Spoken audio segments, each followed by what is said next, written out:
ने पुष्पा मूवी क्या देख ली। गोलू के अंदर तो पुष्पा बनने का भूत ही सवार हो गया। अपन झुकेगा नहीं साला। गोलू कुछ दिन बाद तो होलिका दहन आने वाली है, हमें अभी से सूखी लकड़ियाँ इंतजाम कर लेना चाहिए। टिप्पो, हमारे जंगल में तो सूखी लकड़ी है ही नहीं। चलो हम पास वाले जंगल से सूखी लकड़ी ले आते हैं। लेकिन गोलू, उस जंगल में तो स्किबिडी चुड़ैल का कब्जा है और उसके पास खूब सारे ज़ॉम्बी बॉडीगार्ड्स हैं। नागिन, गोलू नाम सुन के लोलू समझा कि फायर है मैं। चलो गोलू, मुझे तुम्हारे ऊपर पूरा भरोसा है। ये हुई ना बात, गोलू मतलब ब्रांड। फिर गोलू अपने दोस्तों के साथ ट्रक में बैठकर पास वाले जंगल में चले गया। देखो दोस्तों, यहाँ तो खूब सारी सूखी लकड़ियाँ हैं। गोरिल्ला एक सूखी लकड़ी को काटने जा ही रहा था, तभी पेड़ के पीछे से एक ज़ॉम्बी बाहर निकल आया। ज़ॉम्बी अब गोरिल्ला को मारने ही वाला है। तभी पीछे से गोलू ने ज़ॉम्बी को एक हेडशॉट दिया और उसे वहीं निपटा दिया। उसी समय पेड़ पर बैठे एक ज़ॉम्बी ने गोलू और उसके साथियों को देख लिया, तो उसने तुरंत ही स्किबिडी चुड़ैल को फोन मिलाया। क्या हुआ ज़ॉम्बी, बोलो। स्किबिडी चुड़ैल, हमारे जंगल में एक गोलू नाम का लड़का बंदूक लेकर घुस आया है और उसके साथ में कई सारे जंगली जानवर भी हैं। अरे देखकर बताओ, वो लोग अभी क्या कर रहे हैं। गोलू ने हमारे एक ज़ॉम्बी को हेडशॉट देकर मार दिया है। अब वो लोग हमारे जंगल के सूखे पेड़ को काट रहे हैं। ज़ॉम्बी, तुम अपने सभी साथियों को इन्फॉर्म कर दो और तुम सब मिलकर गोलू और उसके दोस्तों को खत्म कर दो। ठीक है स्किबिडी चुड़ैल। दूसरी तरफ गोलू अपने दोस्तों के साथ मिलकर खूब सारी लकड़ियाँ काट कर इकट्ठा कर ली। चलो अब हम इन लकड़ियों को अपने ट्रक में लोडिंग करते हैं। उसी समय एक ज़ॉम्बी ट्रक के ऊपर ही चढ़ गया। फिर गोलू ने एक हेडशॉट देकर उस ज़ॉम्बी को भी निपटा दिया। अब गोलू की टीम ने मिलकर सारी लकड़ियों को ट्रक में लोडिंग कर ली। फिर जैसे ही ड्राइवर ने ट्रक को स्टार्ट किया, दो ज़ॉम्बी एकदम ट्रक के सामने ही आ गई। ड्राइवर, तुम ट्रक को इन ज़ॉम्बिस के ऊपर ही चढ़ा दो।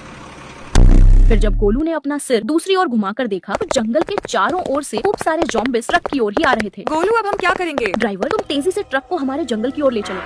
लेकिन थोड़ी ही दूर जाने के बाद सामने एक बड़ी सी नदी आ गई, जिसकी वजह से ट्रक वहीं रोकनी पड़ गई। फिर होना क्या था, उन सारे ज़ॉम्बीज ने मिलकर ट्रक को तीनों साइड से घेर लिए। दोस्तों, अब तो एक ही रास्ता है यहाँ से जिंदा वापस जाने का। फिर गोलू और उसके दोस्तों ने उन लकड़ियों को ही नाव बनाकर नदी को पार कर लिया और अपने जंगल पहुँच गए। होलिका दहन तो 3 दिन बाकी है, तब तक लकड़ियाँ सूख जाएंगी। फिर इस साल गोलू और उसके दोस्तों ने धूमधाम से होलिका दहन का त्योहार मनाया। गोलू, हमारा कीमती ट्रक तो उसी जंगल में ही छूट गया। फिर दूसरे दिन गोलू और उसके साथी अपने ट्रक को वापस लाने फिर से उस जंगल में गए, लेकिन वहाँ तो स्किबिडी चुड़ैल पहले से ही गोलू का इंतजार कर रही थी। अच्छा, तू है वो छोटा सा गोलू। स्किबिडी चुड़ैल, गोलू नाम सुन के लोलू समझा क्या। फायर है तू, छोटा गोलू। नहीं, वाइल्ड फायर।